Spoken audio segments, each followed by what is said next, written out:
Como eran 6 diluciones, por 10 a la sexta, 6,5 por 10 a la octava. Perfecto. Por mililitro. Pero en realidad... Pero la concentración inicial, o sea... Inicial es en es 100. por 100. O Claro, sea, sería entonces por 100. Claro, lo multiplicamos por 100 y me quedan 6,5 por 10 a la décima, unidad de forma colonia, en 100 mililitros. Pero después la concentración final estaba por mililitro, entonces era lo mismo que no multiplicáramos nada porque lo teníamos que dividir para llevarlo a la misma unidad. Claro, o sea, pero la primera pregunta creo que te dice cuál era la concentración inicial. Para la primera pregunta sí lo tengo que multiplicar por 100, pero después utilizo la de... Ok, perfecto. Exacto. Esa era mi duda, ¿no? Eso. Bien. Bueno, entonces vamos a comenzar con el tema de hoy, ya que no hay ninguna consulta.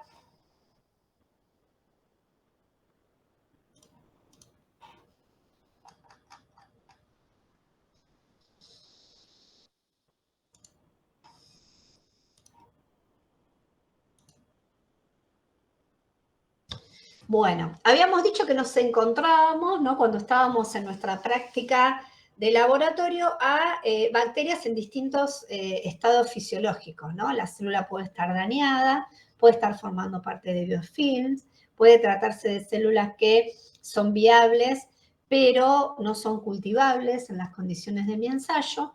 Y nos quedaba por charlar una condición aún mucho más extrema, que es aquellas bacterias que tienen la capacidad de esporular. ¿Cuáles les parece que son las características de una célula esporulada?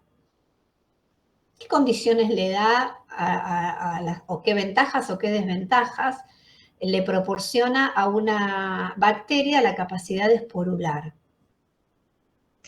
Y que son estructuras de resistencia, ¿no? Para sobrevivir en estas condiciones ambientales adversas, por ejemplo.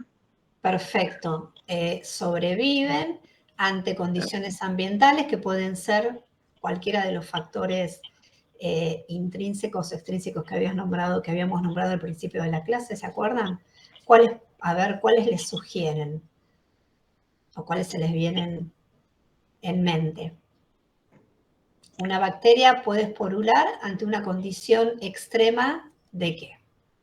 De calor, de congelación, deshidratación, radiación, no sé, sustancias químicas. Bien. Los rayos, ¿no? Gamma, ultravioleta. Bien. Bueno, ya sintetizaste toda la clase, prácticamente. No, justo estaba leyendo eso hoy, como para tenerlo de espora. Lo que sí me había quedado era con el tema del dipicolinato, ¿era de calcio? Sí. Esto pasaba algo con la espora, que es la diferencia con la célula vegetativa. Pero claro, porque tienen la capacidad de concentrar ese ácido que justamente le da esas condiciones de resistencia. Vamos a ir siempre a lo largo del transcurso de la clase sobre 4 o 5 conceptos.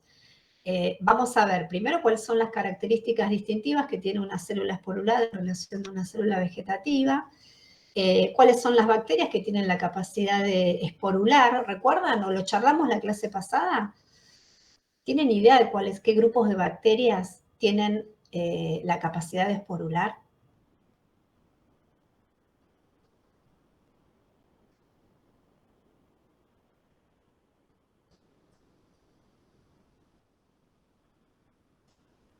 Y el botulinum era uno. Claro, un grupo. Clostridium. ¿No? Clostridium, botulinum. Las bacterias las bacterias del género Clostridium o los bacilos. Las bacterias en realidad son bacilos gram positivos. Creo que habíamos charlado con ustedes que la coloración a través de la tinción de gram, los gram positivos, ¿qué color daban? Más tirando azul o violeta. Azul, bien. Esas bacterias de esos géneros son los que son más sensibles a la esporulación. Les va a pasar si toman el capítulo del libro, que en realidad los conceptos a veces cuando los trasladan hay estudios que como que no son las definiciones muy concretas. Determinados estudios determinan que hay una alta probabilidad de que suceda esto, otros de que suceda lo otro. A lo mejor, en realidad es una bibliografía, a mí muy amigable no me resulta. Estoy acostumbrada a otro tipo de lectura, pero bueno, ya estaba organizada la materia así. No sé a ustedes qué les parece cuando agarran el libro. Tiene como mucha información que no tiene que ver con nuestra realidad cuando cita. Hay muchos casos de toxicoinfecciones que no tienen que ver con nuestro ámbito. Van a ver que en este capítulo de esporas, si vos, Lorena, lo leíste, la parte de regulación de la expresión génica no le vamos a dar importancia, y resumimos bastante los conceptos más importantes porque tienden como un poco a confundir. No sé vos cuál fue la apreciación de la lectura del capítulo del libro. No, sí, coincido con usted, profe. Le hice una leída así general como para ver el tema, pero sí, bastante complejo. No sé si es la letra chiquita, viste que mucho no ayuda, no ayuda, pero nada, capaz que es más amigable que sigamos la clase a través de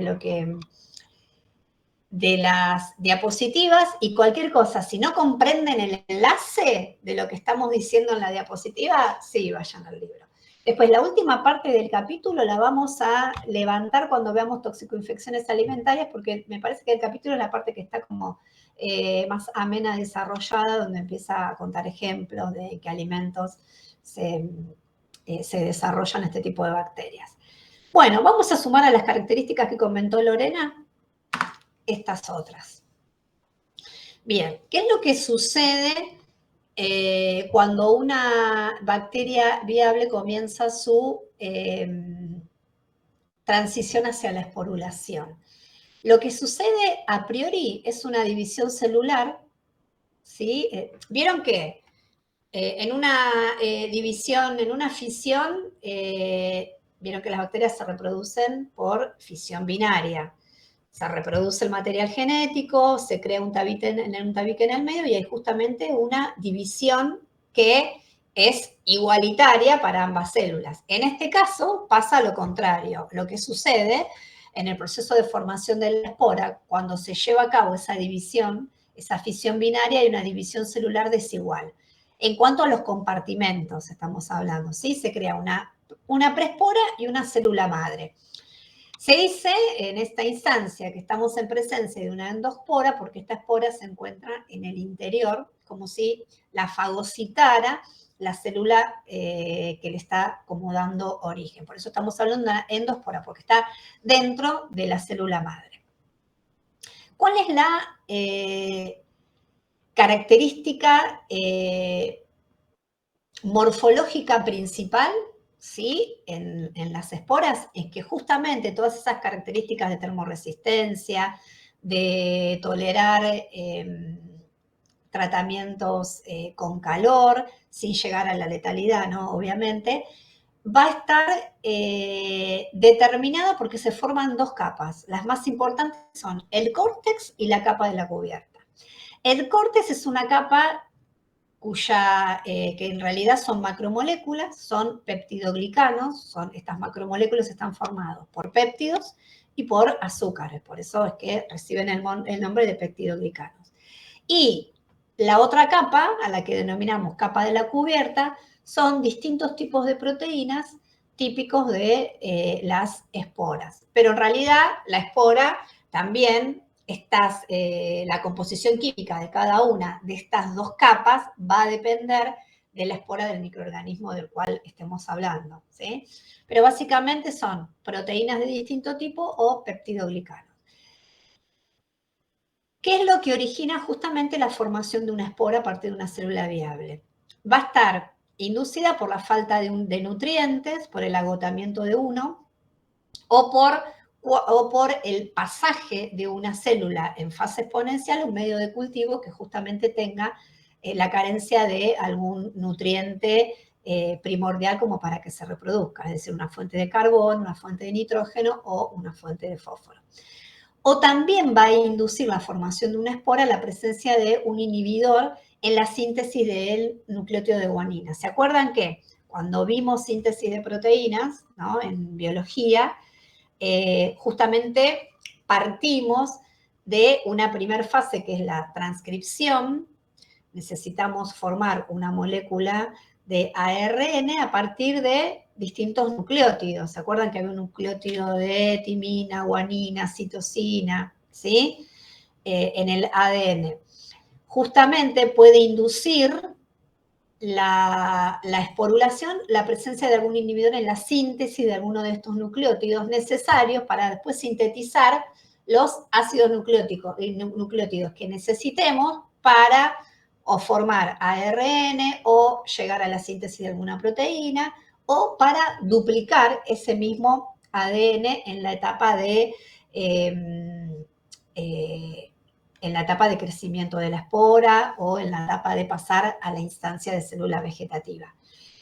Recuerdan que estos ácidos nucleicos se forman a partir de nucleótidos cuyas bases pueden ser una de ellas guanina, y si hay un inhibidor en la síntesis de este producto principal del metabolismo de esos ácidos nucleótidos, justamente para la célula es una condición extrema porque no puede llevar a cabo ese proceso y va a esporular.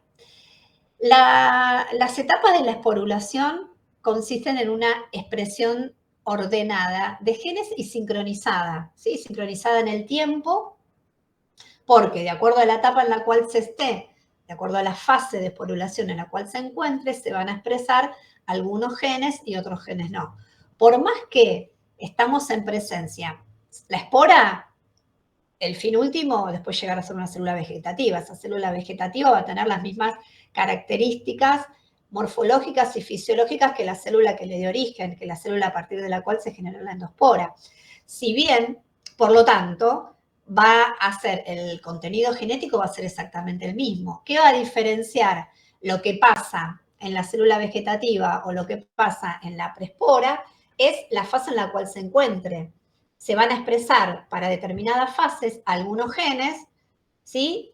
Si la espora está justamente pasando por el proceso de esporulación, por más que tengan los mismos genes que la célula vegetativa, se van a expresar determinadas proteínas que me van a llevar a la formación de determinadas enzimas para que se lleven a cabo determinadas rutas metabólicas. Tienen la misma información, pero se expresan genes distintos que me van a dar lugar a la síntesis de proteínas distintas, es decir, de enzimas distintas para que se lleven a cabo procesos distintos. ¿Se entiende?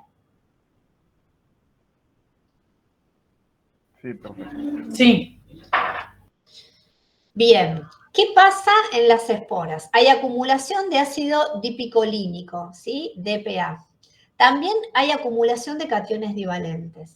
Cuando reaccionan esos cationes divalentes con los cationes divalentes, como pueden ser calcio, magnesio, con el ácido dipicolínico, obtenemos dipicolinato de calcio, que va a inducir la deshidratación del núcleo. Y también ese dipicolinato de calcio me va a proteger al ADN mientras esté en esa etapa de esporulación. Lo protege para que esos factores externos no lo dañen y después nos aseguremos la síntesis de los nucleótidos que necesito para reactivar todo el metabolismo. ¿Qué va a pasar también? Se van a sintetizar proteínas solubles en ácidos, que vamos a denominar SAPs. Estas también van a recubrir al cromosoma de la espora y van a tener la finalidad de proteger al ADN. Una célula que está esporulada tiene mayor resistencia a agentes estresantes, como pueden ser el calor, la radiación, sustancias químicas, y a los procesos de liofilización, que no es nada más ni nada menos que una forma específica de deshidratación. Y le va a permitir sobrevivir ante la ausencia de algún nutriente exógeno, ¿sí? Ante la ausencia de una fuente de carbono o de nitrógeno que venga del exterior. Va a reactivar su metabolismo a partir del depósito de 3-difosfogliceraldehído que se encuentra presente en la célula. ¿Qué otra característica tienen las esporas? Es que la presencia de todas estas capas que se generan durante el proceso le va a dar la particularidad de ser impermeable, ¿sí? Y justamente esa impermeabilidad le va a otorgar la resistencia a todos estos factores intrínsecos o a los factores extrínsecos a los cuales se encuentre presente la espora. El bajo contenido de agua, porque Después vamos a ver que esa presencia de cationes va a permitir la deshidratación del núcleo y ese bajo contenido de agua, justamente como sabemos que la actividad metabólica de una célula necesita la presencia de agua para que se lleven a cabo esas reacciones, en ausencia de agua no hay ningún tipo de metabolismo. Entonces, esta deshidratación que se tiene en estado de latencia, la célula se encuentra en estado de latencia justamente por el bajo contenido de agua otorgado por la presencia de cationes, la presencia de ese dipicolinato. Esto hace que la célula se encuentre metabólicamente inactiva y también le provee resistencia a todos estos agentes estresantes que habíamos mencionado. Si estimulamos o si se pierden alguna de estas características, o cada una de estas sustancias, de estas moléculas que le van a dar características únicas a la espora, vuelve a germinar, recupera su actividad metabólica y vuelve a transformarse en una célula viable y sensible a todas estas fuentes que para las cuales estaba protegida en su estado de esporulación. ¿Cuáles son estas características únicas que vuelve a perder? La presencia del dipicolinato, el córtex, ahora vamos a ver de qué se trata, y estas proteínas que son solubles en ácido. Bien, vamos a ver, esta es la estructura de una espora en estado latente. La idea de esta imagen es que ustedes vean la cantidad de cubiertas que tienen, ¿sí? Que le van a otorgar justamente todas estas características distintivas. A ver, pregunta de parcial. ¿Cuáles son las características que diferencian una célula esporulada de su célula en estado vegetativo? ¿Sí? Y tendrían que empezar a detallar todas estas características que mencionamos hasta ahora. Bien, ¿por qué van a estar dadas? Morfológicamente por la presencia de varias capas, ¿sí? Dos que se generan en el proceso de esporulación, como habíamos mencionado acá, ¿sí? Estas dos capas, el córtex y la capa de la cubierta. Y después tiene membranas propias del proceso de invaginación que lleva a cabo por la célula madre, sí, que la engloba. Entonces tenemos la membrana externa y la membrana interna como resultado de ese proceso de fagocitosis, si se quiere, que se lleva a cabo. Bien, entonces, de adentro hacia afuera vamos a ir nombrándolas. Tiene el núcleo, ¿sí? O protoplasto. Después tenemos la membrana interna de la prespora, la pared celular germinativa, después el córtex, la membrana externa de la prespora, las capas de la cubierta, ¿sí? Y la última capa, que es la más externa, y que es el exosporium. Ven que nombramos como distintivas o características en la morfología de la endospora estas dos capas, el córtex y las capas de la cubierta, y justamente tienen que ver con que son las que tienen mayor diámetro, mayor densidad, ¿sí?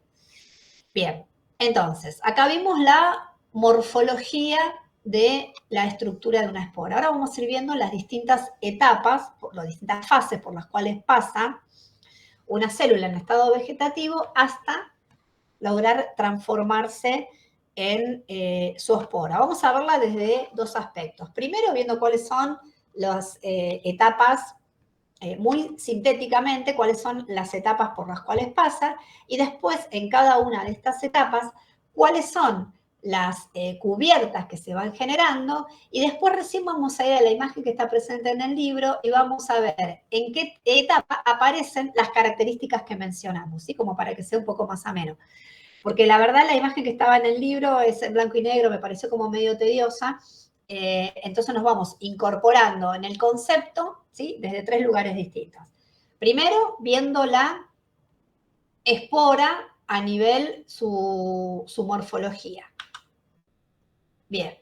¿Cuándo comienza este proceso de esporulación? Cuando aparecen, ¿sí? Algunos de estos factores que habíamos indicado anteriormente. Cuando aparecen estos factores, se va a detener ese crecimiento exponencial.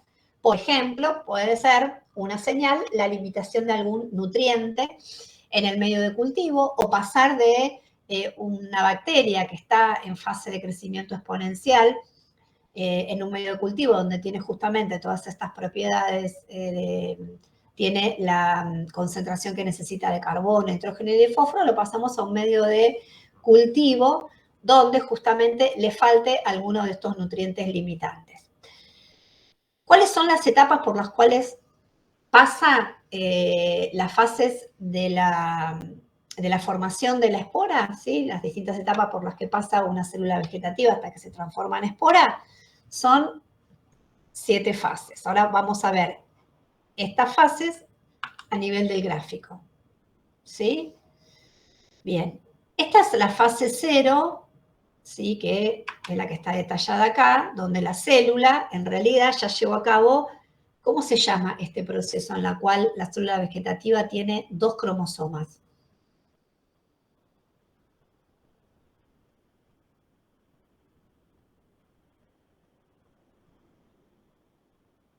En este caso, ya se llevó a cabo el proceso de replicación.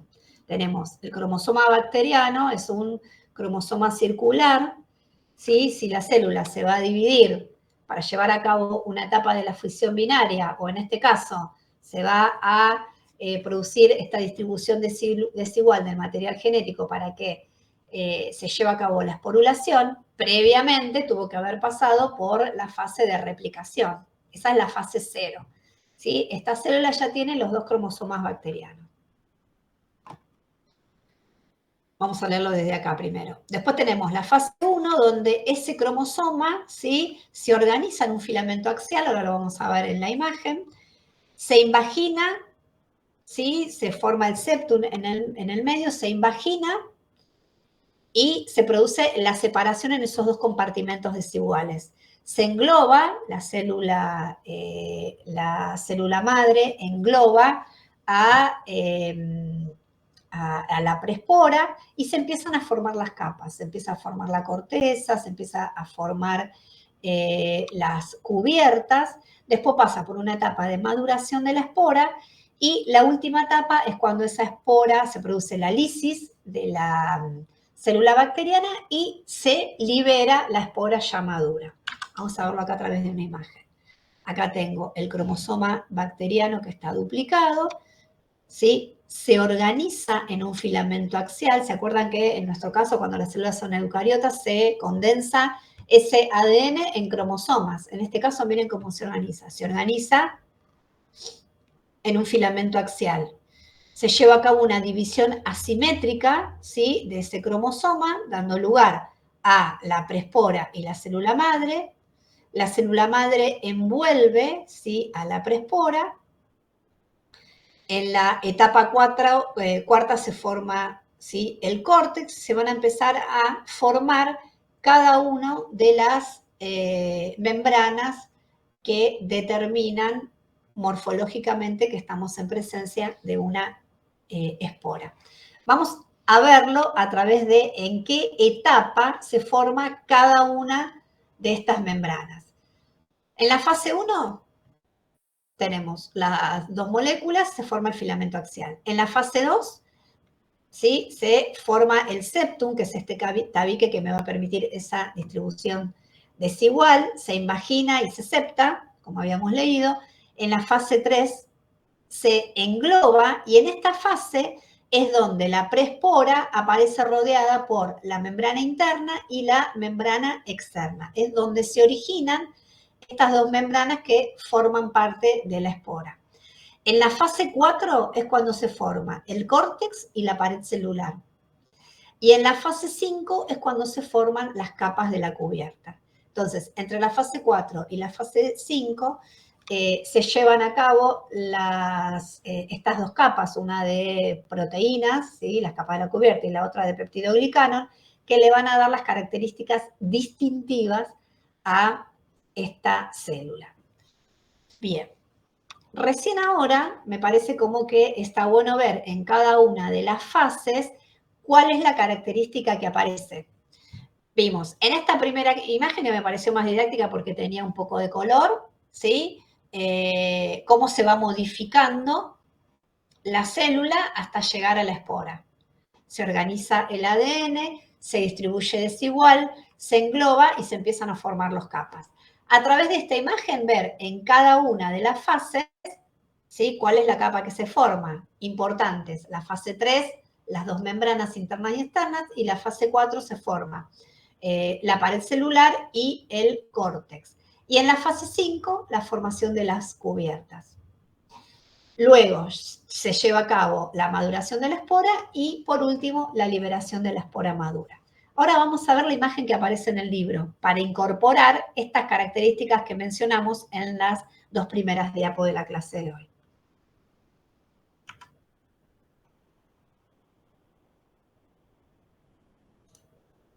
Bien. ¿Ven ahí? Sí. Bueno, aquí hay algunas fases que no están determinadas.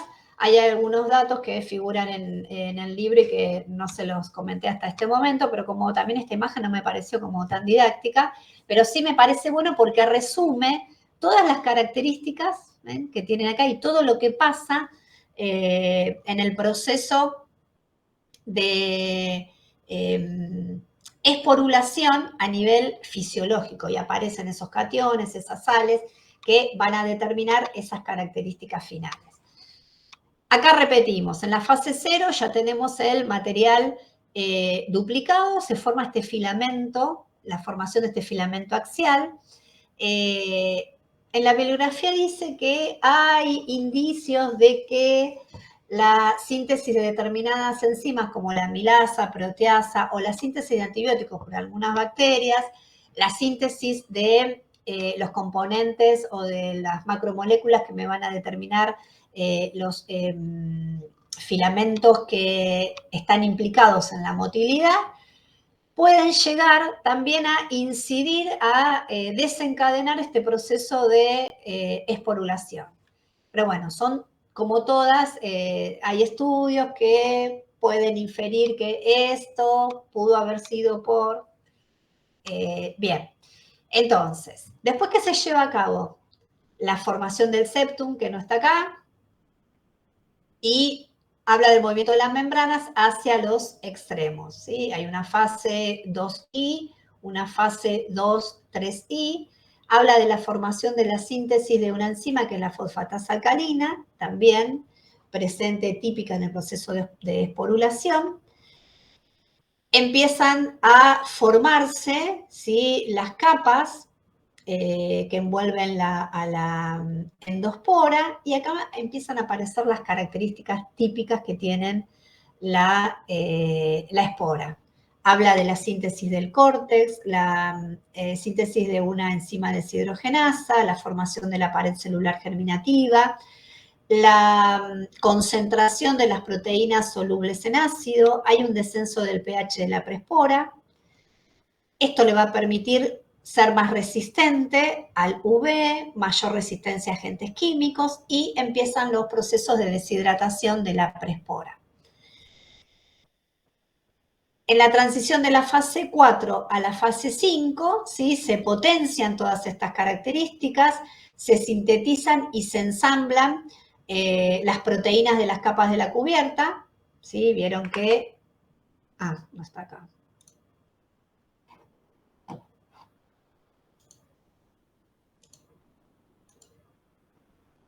Vieron que en la fase 5 se formaban las capas de la cubierta que estaban formadas por distintos tipos de proteínas. Entonces, en esa instancia,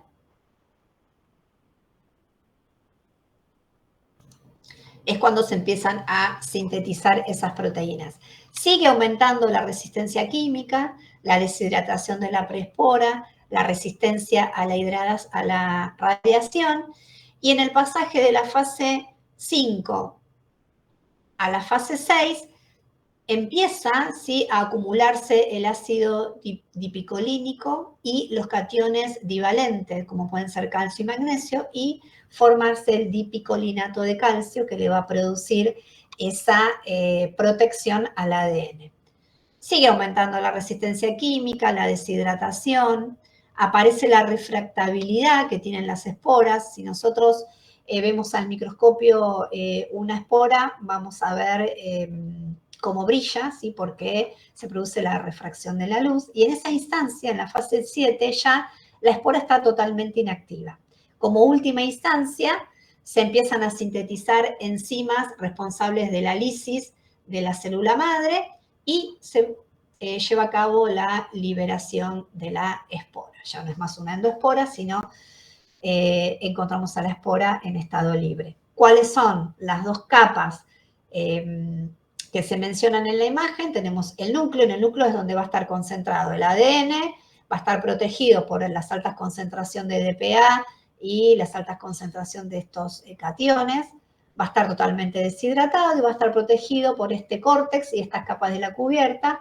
Capas de la cubierta son distintas proteínas recubriendo a la espora, y el córtex estos peptidoglicanos. ¿Sí? ¿Me siguieron hasta acá? Sí. ¿Sí?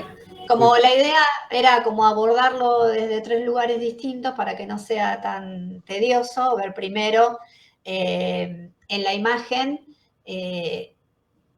las etapas en función al hecho más importante de cada una de las fases, después ver la síntesis de todas las protecciones en cada una de esas etapas, y después ver en cada etapa cuál era la característica típica que aparece en una célula esporulada. Profe, ¿y de lo que queda de la célula madre, tiene como viabilidad o ya no? No.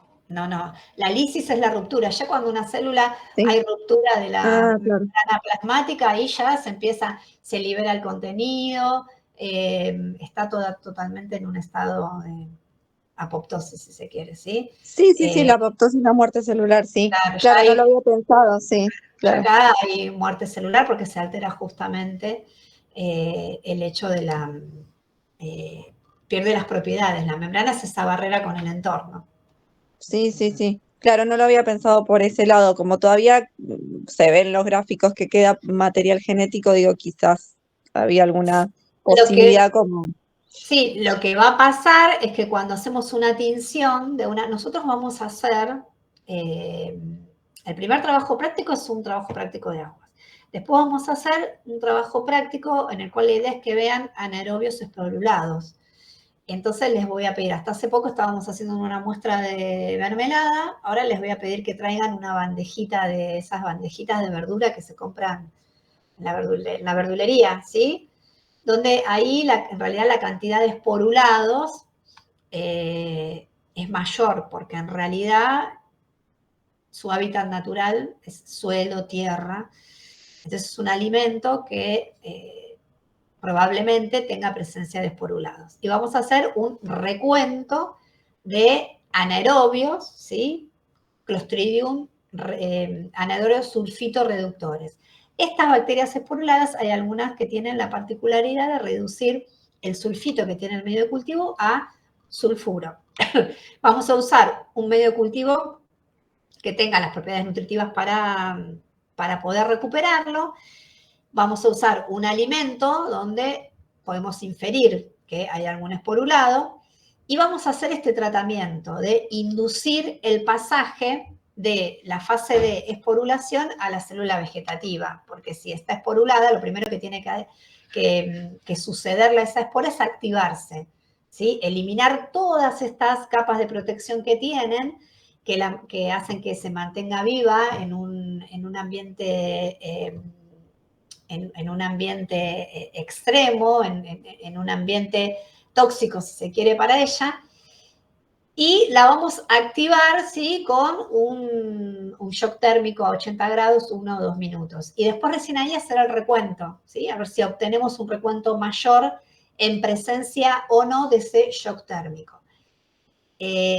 En el caso que nosotros hagamos una tinción de un cultivo celular de bacterias que están en fases de esporulación, puede ser que observemos en distintas instancias. Vamos a ver células en la cual vemos la endoespora, ¿sí?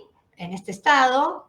Podemos ver la espora libre, ¿sí? Y podemos llegar a ver fracciones de bacterias, ¿sí? Porque cada una va a encontrarse en una etapa de las fases que mencionamos distintas. La espora, ahora vamos a mencionar en las diapos, es refractaria a la luz y se ve brillante al microscopio. Y cuando pierde esta condición de esporulada, ¿sí? Vuelve a su condición normal. Lo volvemos a ver como un bacilo gran positivo. Entonces, en el medio del preparado podemos tener un bacilo típico, podemos ver la espora, ¿sí? Con esa refracción a la luz. Y bueno, es muy lindo observarlo. Si podemos, vamos a ver si llegamos a tiempo, hacemos una tinción para que veamos la tinción de espora. Pero esa es una característica clásica, distintiva e importante en el caso que les preguntemos cuáles son las características típicas de una espora, que no tiene justamente una célula vegetativa. Bien. Entonces, ¿hasta acá alguna duda? No, perfecto.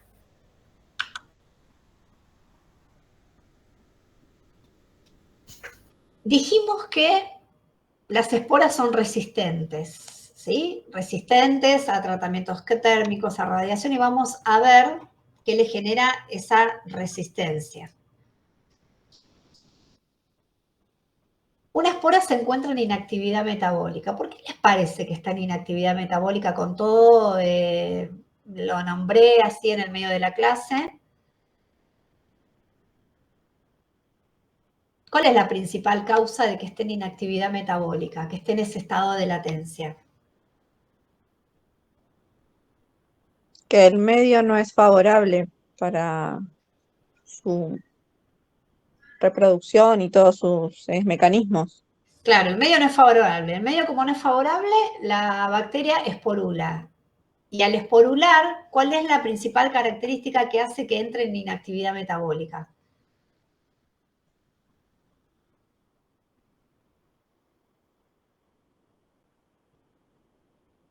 ¿Cómo es la pregunta, profe, por favor?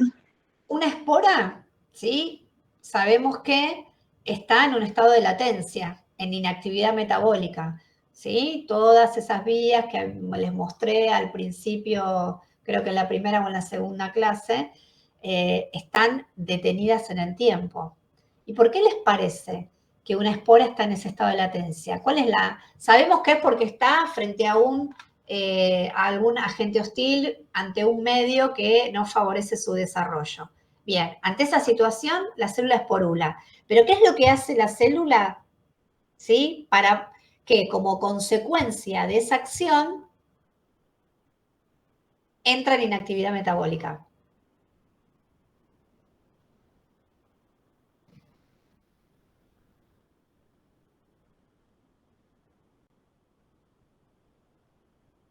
Se deshidrata.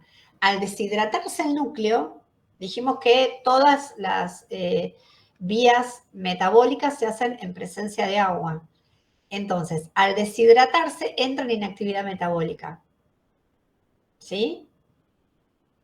También, a la espora tener poca humedad, además de favorecer la inactividad metabólica, le va a dar resistencia a la radiación UV, a las radiaciones gamma, y va a ser termoresistente. ¿Qué implica? Que en el caso que tengamos que someterla a un tratamiento con calor, ¿sí? Para esterilizar un alimento en el cual están presentes esporas, vamos a tener que proporcionarle mayor tiempo a una determinada temperatura, ¿sí? Porque le genera mayor termoresistencia que si estamos en la condición de esa misma bacteria, pero en estado de célula vegetativa.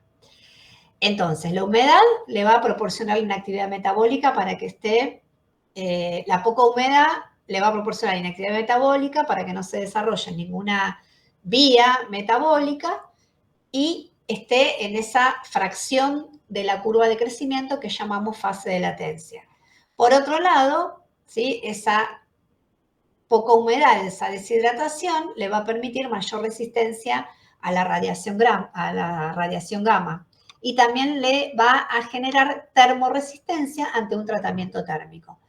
¿Qué otros factores hacen que aumente la termorresistencia de una espora en relación a su célula vegetativa? La concentración de esos cationes de calcio, magnesio y la mineralización. Y esa resistencia, sabemos a qué tratamientos. Decimos que es resistente a tratamientos como el calor, radiación, tratamientos químicos y la deshidratación. Después hablamos de otras dos características que aparecen en una espora, y que es la concentración de estas proteínas solubles en ácidos. La presencia de estas proteínas también la va a otorgar resistencia a la liofilización, a la liofilización, a tratamientos térmicos, a la radiación, y previene de mutaciones al ADN porque estas proteínas se enlazan con el ADN protegiéndolas.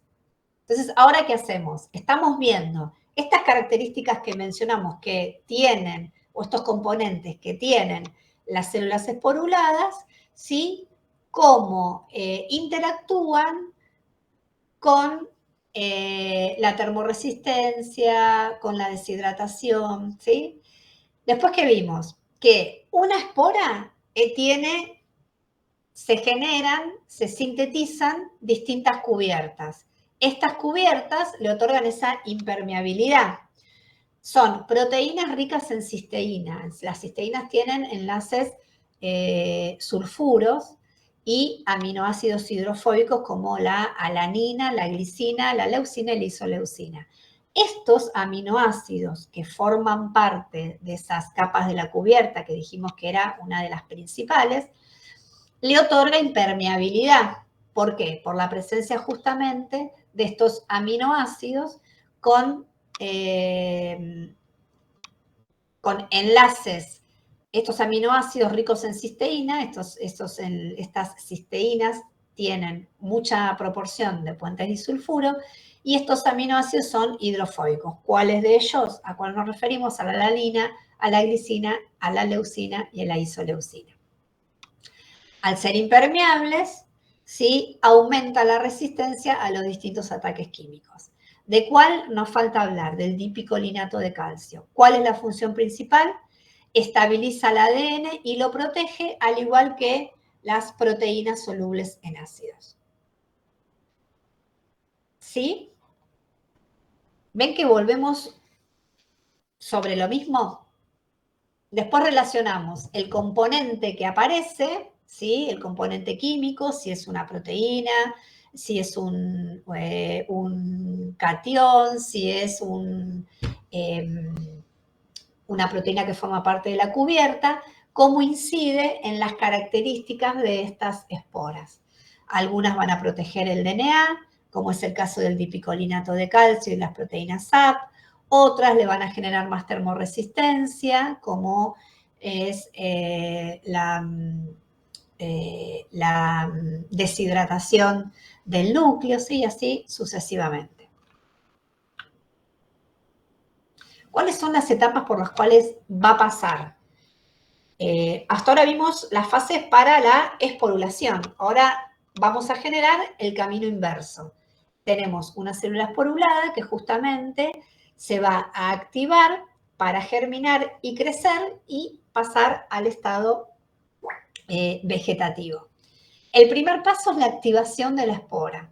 ¿Ante qué situaciones se puede activar una espora? Se puede llevar a cabo por alteración de todas esas cubiertas que la protegían. En la naturaleza puede suceder por erosión o por envejecimiento. En el caso que pongamos esa solución de esporas o un alimento que nosotros consideramos que puede tener presencia de bacterias esporuladas, la vamos a someter un tiempo a una temperatura determinada para que esas esporas germinen. La vamos a incorporar en un ambiente nutritivo, ¿sí? Con una temperatura apropiada. Le podemos proporcionar un calor subletal, ¿sí? Para producir esta activación, pero justamente no dañarla. Distintos compuestos químicos pueden también producir la activación de la espora, la presencia de iones inorgánicos, magnesio, manganeso, la presencia de determinados aminoácidos como alanina, algunos azúcares como glucosa, nucleótidos como adenina y otras bases nitrogenadas. La presencia de algún pH específico y en algunas situaciones, depende de la espora de la cual estamos hablando, este proceso puede llegar a ser reversible. ¿Qué va a pasar? ¿Sí? Habíamos acumulado en el proceso de esporulación, habíamos acumulado ácido lipocolínico, habíamos acumulado cationes, se habían formado el corte, se había formado las capas de la cubierta, se había deshidratado el núcleo. Todo eso ahora tiene que desaparecer para que la célula germine. Estas son las causas por las cuales vamos a ir como para atrás, ¿sí? Con las 7 fases que habíamos mencionado en el proceso de esporulación. Entonces, la primera etapa para la germinación es la activación de la espora. Acá comienza, ¿sí?, a perderse ese depósito en el núcleo de ácido dipicolínico. Bien, se activó, va a empezar a germinar. ¿Sí? La germinación sí ya es un proceso irreversible. ¿Qué va a pasar? Se va a activar la maquinaria metabólica. ¿Se acuerdan cómo pasa con la germinación de una semilla? Al principio, ¿cómo empieza esa germinación? Con los nutrientes que tienen acumulados en el endospermo. Acá lo que va a hacer la fuente de energía va a ser también esa molécula que va a tener concentrada en la espora, que es el 3-fosforogliceraldehído.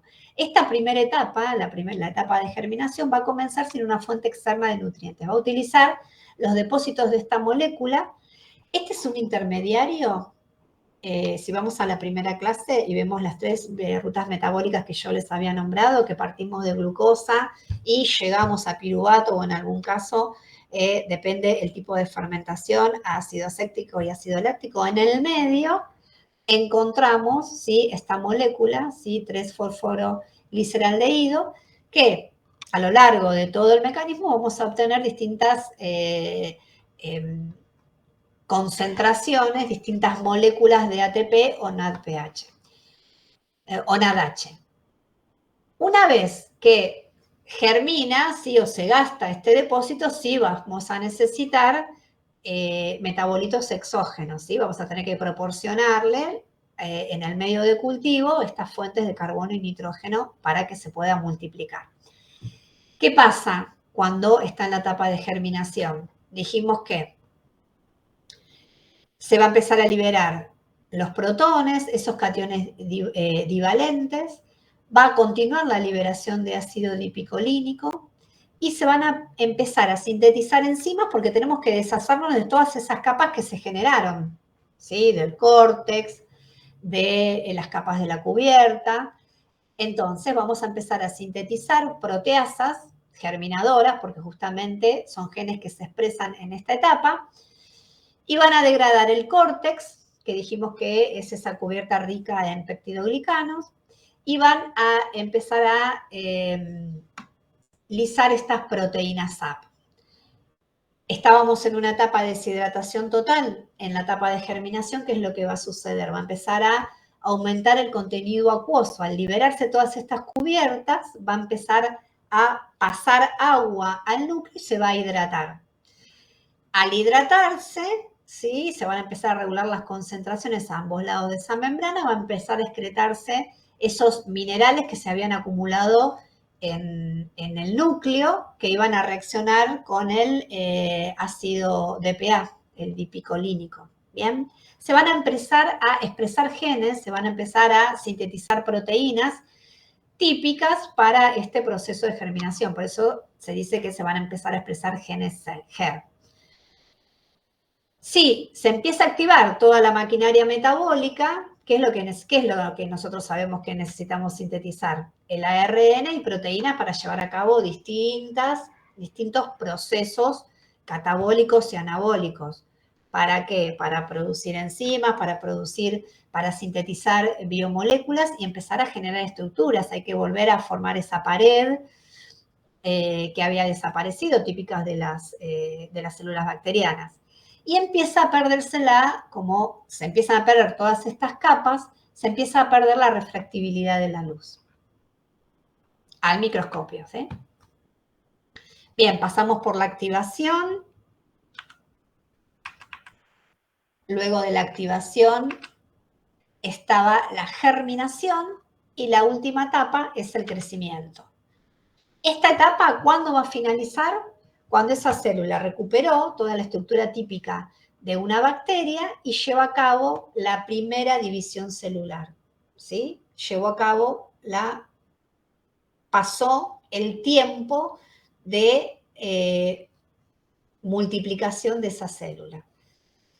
¿Qué va a pasar? En esta etapa ya no tenemos más ese nutriente interno que tenía acumulada la célula y vamos a necesitar sí o sí de estos nutrientes exógenos.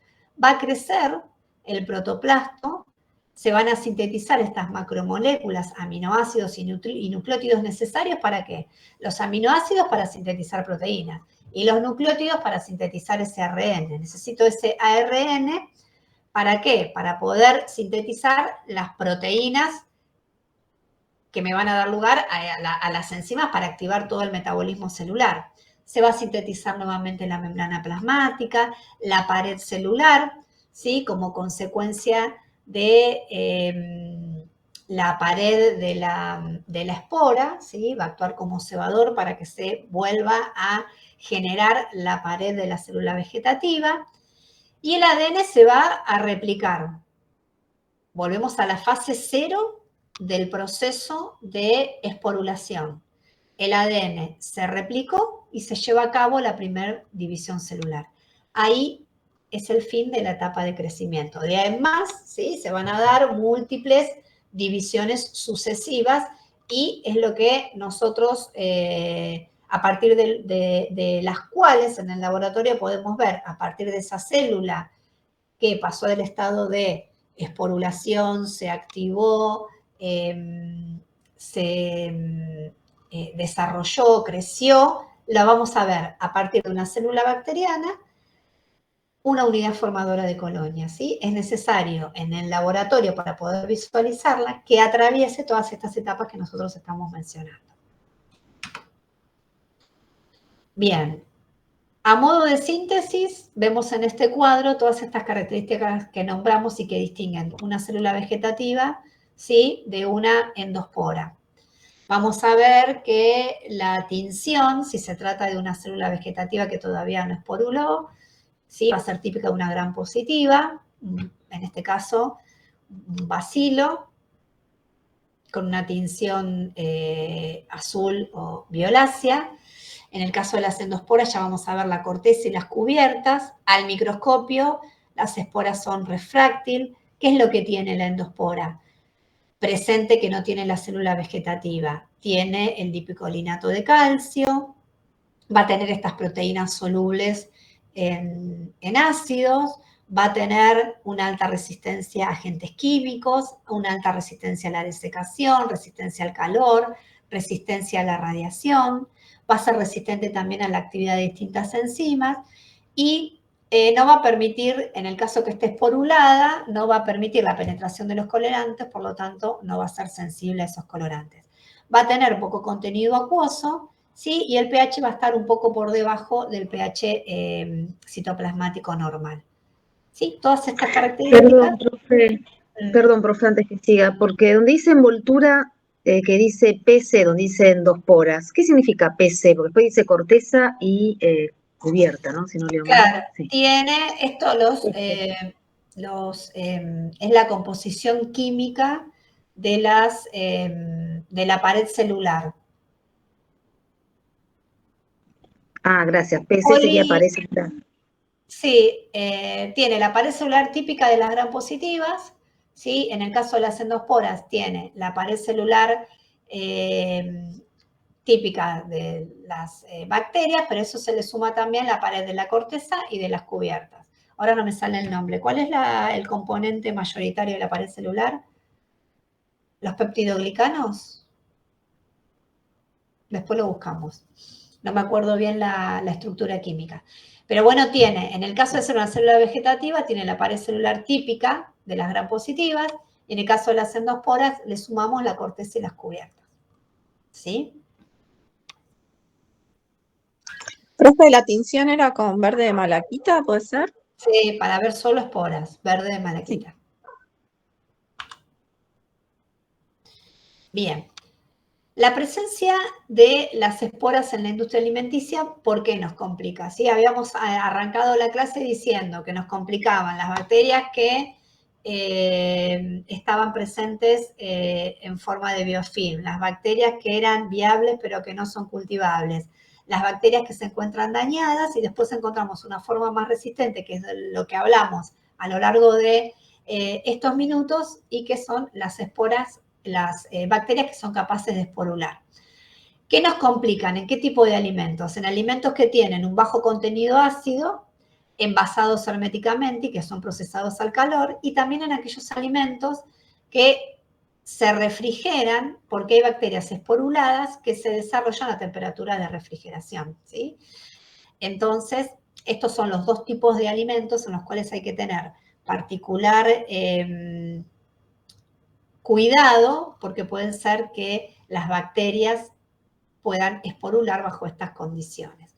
¿Cuál es nuestro modo de protegernos ante la presencia de estas esporas en estos alimentos? Someterlos a una esterilidad comercial. ¿De qué se trata? Se trata de un tratamiento térmico, ¿sí?, que va a inactivar microorganismos, ¿sí?, de importancia en la salud pública, y otros microorganismos que se pueden reproducir en alimentos almacenados que no tienen refrigeración. ¿Cómo podemos potenciar esta esterilización comercial? Si además del tratamiento térmico, ¿sí?, podemos aplicarle alguna barrera ácida, una disminución de la unidad, ¿sí?, alguna otra barrera que ayude a la efectividad de esta esterilización comercial. ¿Cuál es el microorganismo que se usa por excelencia para la aplicación de estos ciclos de esterilización comercial? Creo que en algún momento les había comentado que es, se considera que un alimento es comercialmente estéril cuando se destruyen las esporas de Clostridium botulinum, y se destruyen cuando se ha sometido a ese tratamiento, a ese alimento, a un tratamiento botulínico de 2CD. ¿Por qué se usa esta como barrera o como parámetro el calor y el tiempo, que es el D, ¿sí?, el tiempo de destrucción térmica, el tiempo de destrucción decimal, la temperatura a la cual vamos a someter ese alimento para destruir el 90% de las esporas de Clostridium botulinum? Porque estas esporas tienen la termoresistencia más alta. Sabemos que si aplicamos un D, dijimos que vamos a matar el 90%, ¿sí?, de la población bacteriana. Si aplicamos 2D, el 99%. Si aplicamos 3D, el 99,9%. O sea que si aplicamos 3 reducciones decimales o 3 ciclos logarítmicos, vamos a matar el 99,9%. Por lo tanto, tenemos una probabilidad de encontrar a esa bacteria igual a 0,01. Si así vamos subiendo, ¿sí?, debemos subir hasta llegar a un tratamiento de 2CD, en el cual la probabilidad de encontrar una espora de Clostridium botulinum va a ser de 0,00011 ceros delante del 1. ¿Sí? Esa es la probabilidad. Así vamos bajando la probabilidad de encontrar la bacteria más temorresistente de nuestro alimento. Al bajar la probabilidad, estamos diciendo que nos estamos acercando a la esterilización de estas esporas con una efectividad de un 99,9999% de destrucción térmica. ¿Sí? ¿Me siguieron? Sí, profe. Sí. Bueno, y acá terminamos.